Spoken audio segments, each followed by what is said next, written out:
Hi, this is Amy, the amateur herbalist. Thanks for tuning in to a new video that is a simple, quick, and easy way to use plants. Today I'm going to share with you another powerful way to use the plants that grow around you. We lead busy lives, but I want to show you how easy it is to implement herbs and plants in your daily life and how you can tailor these recipes to your needs and desires. I'll be showing you how to make smudge sticks, as you can see I have some here, from the local ingredients that grow in your own backyard. In our last video, if you remember, we made a quick and easy herbal immunity preparation using common kitchen ingredients. I'm all about the simple, quick, and easy. Okay, we got a lot of stuff going on currently, and normally people lead busy lives, so I like to be able to use the plants to their best ability in simple, quick, and easy preparations. I try to smudge with plants that grow around me because I believe Mother Nature is providing them for me to use for many different reasons and uses. White sage is what's commonly used for smudging. However, I advise you not to do that because it's been overused and overharvested, and it's now on the endangered plant list.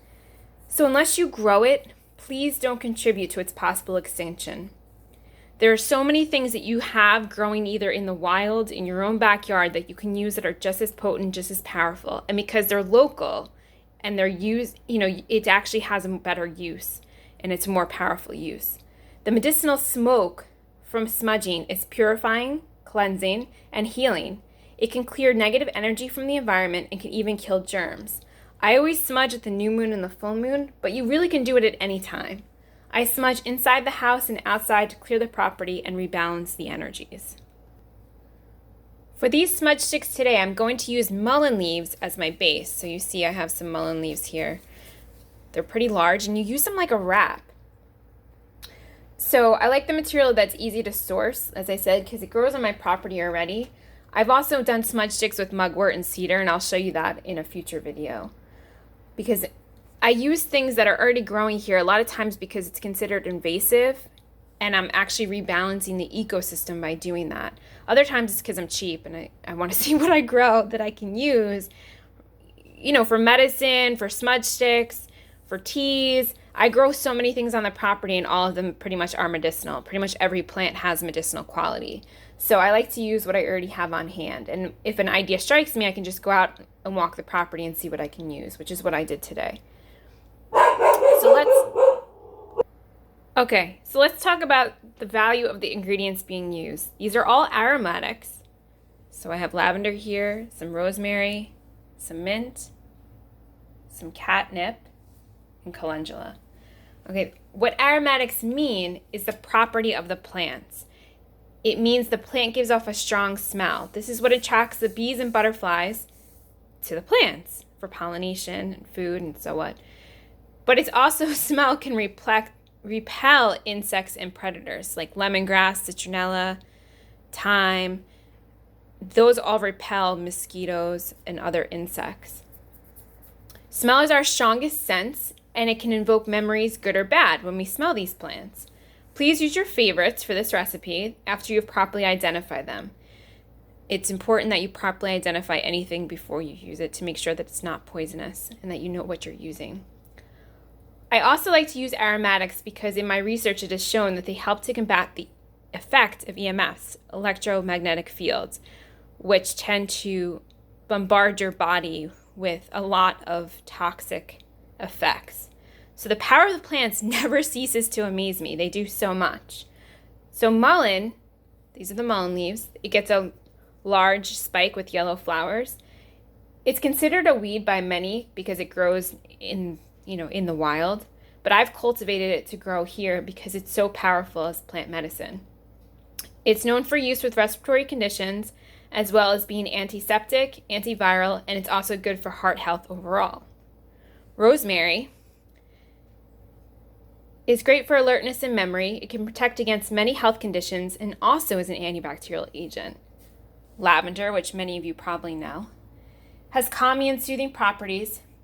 It eliminates microbes and relieves respiratory conditions as well as being beautiful. Calendula I'm using because it's pretty. It's also great for skin health and I use it in my salve recipes often. It also is good for heart health, oral health, and lowers oxidative stress. Mint, so here I have some spearmint, And then I also have catnip. They're both in the mint family. So spearmint, peppermint, lemon balm, bergamot, catnip, all are in the mint family, and they all have one of the highest antioxidant amounts of any food you can eat. They all help with allergies and other respiratory issues. They help with digestion and also create a stimulating or relaxing environment. So even if you're anxious, depressed, or fatigued, you can use any of these mints and it will remedy that for you. It'll balance out your immune system. It'll balance out your nervous system. Catnip is specifically great for fighting off infections. So it's not just for cats. You can use it yourself. I use it with teas. I use it in my balms. You also want to use some type of twine. I also have some raffia here. I've used that before too. See the raffia? And you want to wrap it up in a tight bundle. So I'm going to show you how to do that.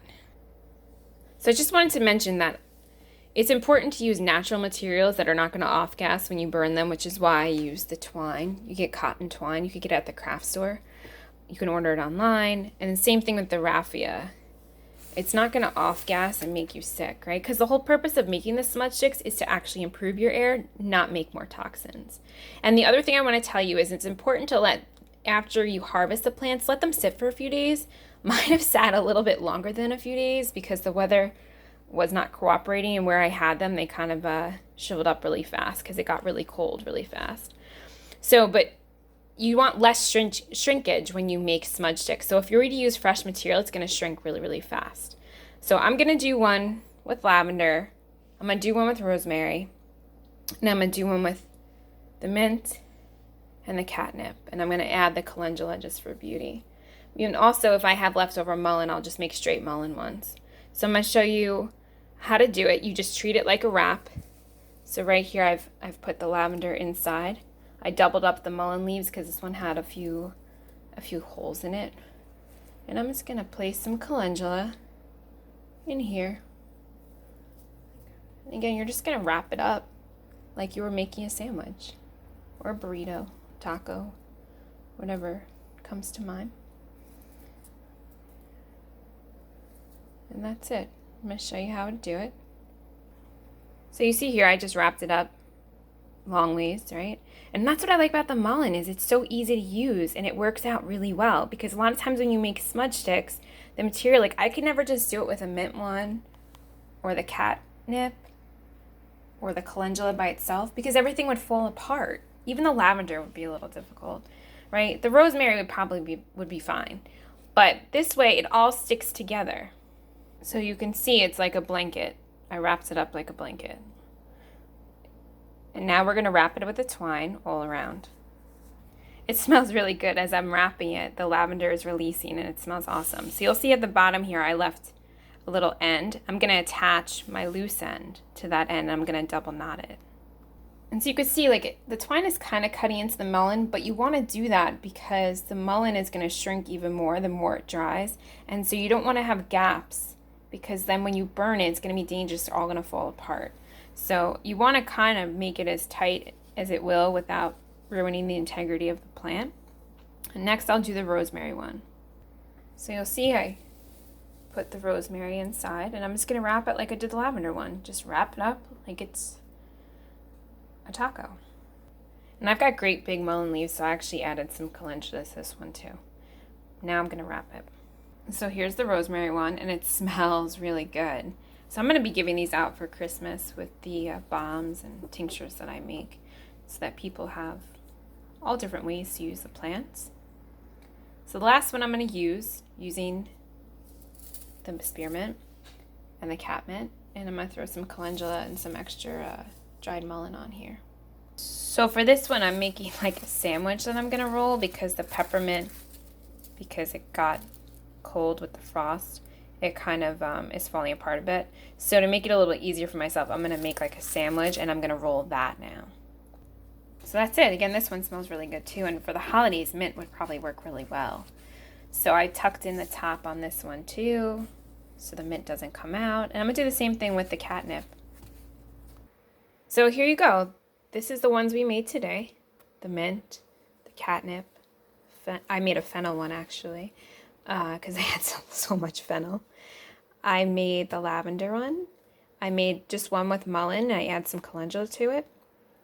And you can see here, it's the difference in the colors, right? So these have been drying for, I don't know, I probably made them 2 months ago. So they're not as vibrant. And this will fade as well, but the fragrance will still stay, and it will be reignited when you light it. Here's the mugwort, the super ones. I make these for my girlfriend who does the moon circles. And I use the cedar one because I like the smell. It smells like Christmas all year when you smudge with it inside the house. So that's it. I hope this makes you guys get outside and forage around, see what you can find. If you're interested in buying any of the ones here, please contact me. Until next time, see you then. Bye.